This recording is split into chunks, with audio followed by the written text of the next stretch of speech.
It is the voice of Indiana County. It's WCCS 101.1 FM, AM 1160, and WCCSradio.com.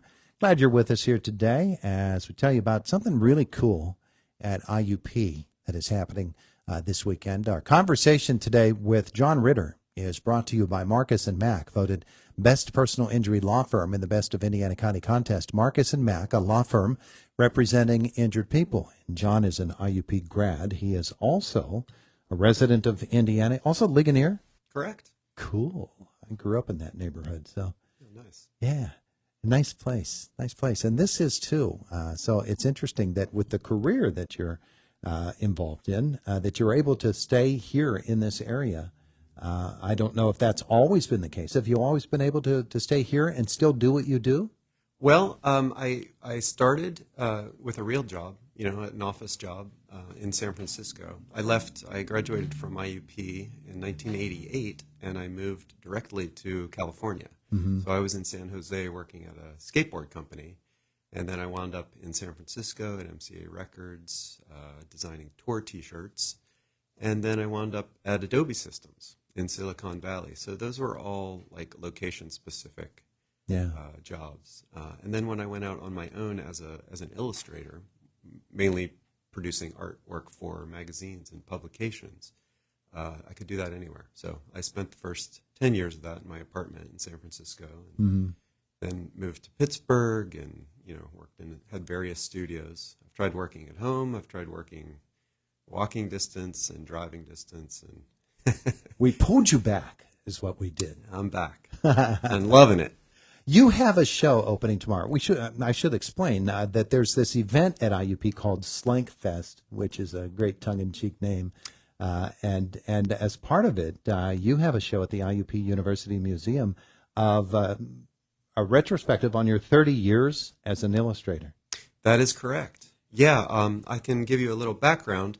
Slink Fest is a celebration of connection through the graphic design and illustration program at IUP, which is very unique in that its connections with graduates who are kind of operating at a very high level is extensive. We have people in San Francisco and Los Angeles, New York City, and everywhere else in the country. So Slink Fest is named after Robert Slinker, and he was the first graphic design teacher at IUP. Mm-hmm. And he created an atmosphere of connection with his students. So this event is kind of to honor him.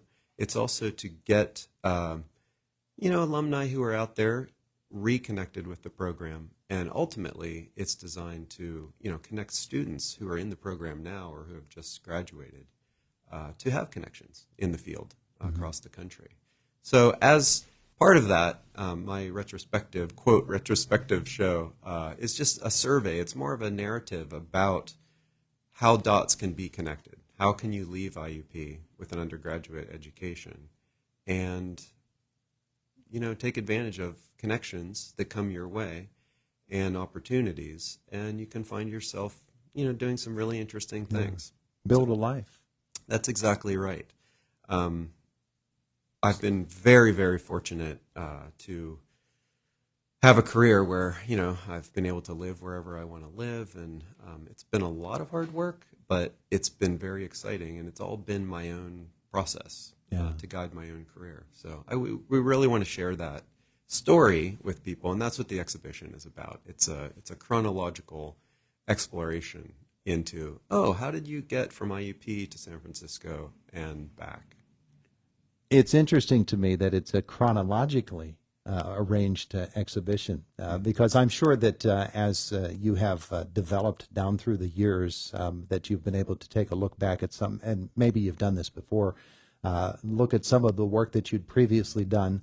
And I used to do artwork, certainly not at the level that you do, and I would always look back and see there's a piece that I might have done 35 or 40 years ago that I still have because I like the way I drew a hand in this one. Yeah. And I hated the rest of the picture, but I liked that hand, so I kept it, and I still have it.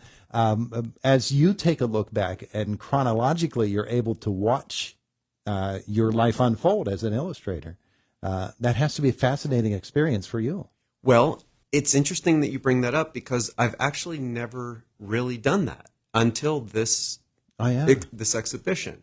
Yeah, I've been so busy working, nonstop since I left IUP that it was always really about the next project. So,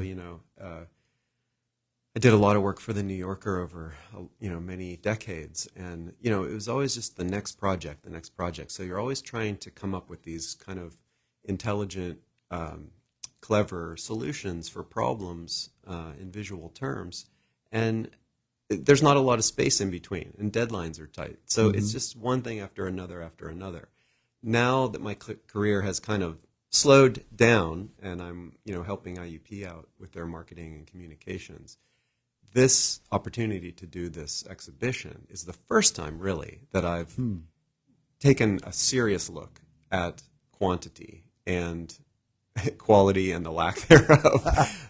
There's some things in the show that they talk about time and they talk about process and history, and so they're not all the shiny, wonderful, award-winning pieces, but they are part of development, which again is part of the story. So yeah, it's been very rewarding. I've learned so much through this experience of poring over 4,000 plus commissioned illustrations over 30 years. Do you look at things and say, that is shockingly good or shockingly bad? Well, surprisingly, some of the work holds up well, which I'm surprised at. It's there are so many pieces that I just barely remember even creating. Because there were so many over the years. But I would say, yeah, I'm pleasantly surprised that there's a look to the work that I would maybe call a voice, a vision or a voice, and it's very much connected to who I am as a person. And I think all creative people, whoever that person is that creates 30 years of work or more, it's just so connected to who the person is. Yeah. And I think that's one of the takeaways for me in this experience is I've always been so focused on each particular piece that I'm creating for, a movie poster or a magazine or a book cover or a newspaper article. But really, looking back at the whole body of work, it's kind of like, oh yeah, the body of work now is one singular piece of art. That I see in a different way. That's fascinating to me because we're looking at different missions every time you begin a piece, and Right. and with a whole different focus and a whole different direction that you might be going, you still see that commonality. It's Right. amazing. Right. What are we going to see there for when we go to the IUP University Museum and see this retrospective? Well, I have a feeling that the thing most people are going to remember is that there is a live motorcycle in the gallery. There is a set of skateboards and bicycles, and that's at the very tail end of the exhibition. And the reason those objects are there is because they tell the story of the energy, where the artwork comes from, what's the inspiration. So there's kind of an energy room toward the end.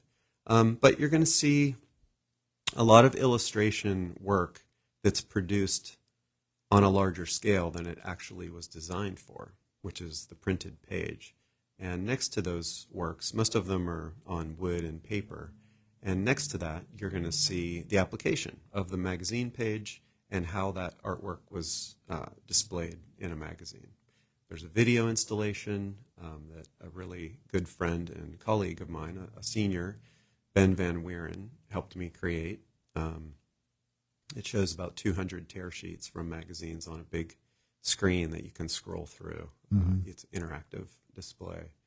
And that's mainly what you're going to see. You're going to see a lot of colorful images from publications that you're familiar with. The exhibition is called Energy and Color, 30 Years of Illustration by John Ritter. It's at the IUP University Museum. It's actually available to you now. The show is open until May the 3rd, and there's an opening reception for the exhibit that's happening tomorrow at 7 p.m. Yes, everyone's invited. It's open to the public, and hope to see everyone. Yeah. Sounds wonderful. Last night was, or is it tonight? It's tonight. Yeah, tonight is the Susan Bierig event. Yeah, we're really excited that Susan Burig is coming. She and I graduated in 1988 together, and her career trajectory is just fascinating. How she works in the film industry, and she creates a lot of the graphic design for everything that you see in films. So she's going to be giving a talk and showing all the things that she makes in films, and then she'll be showing film clips illustrating how all of those elements that she creates in film environments are used in the film. And I've had a sneak peek, and it's just absolutely fascinating. That is tonight at 6 McVitie Auditorium, Sprouse Hall. And so, yeah, I always would wonder, how many IUP careers started in McVitie Auditorium? I bet you a lot. I think you're right. Yes, I think you're right. He's John Ritter, and we thank you for coming in to visit with us today. Looking forward to the weekend and to an entire month where we can take a look at this wonderful exhibit at the IUP University Museum. Thanks for coming in. Thank you very much, Todd. I really enjoyed it. It is the voice of Indiana County. It's WCCS 101.1 FM, AM 1160, and WCCSradio.com.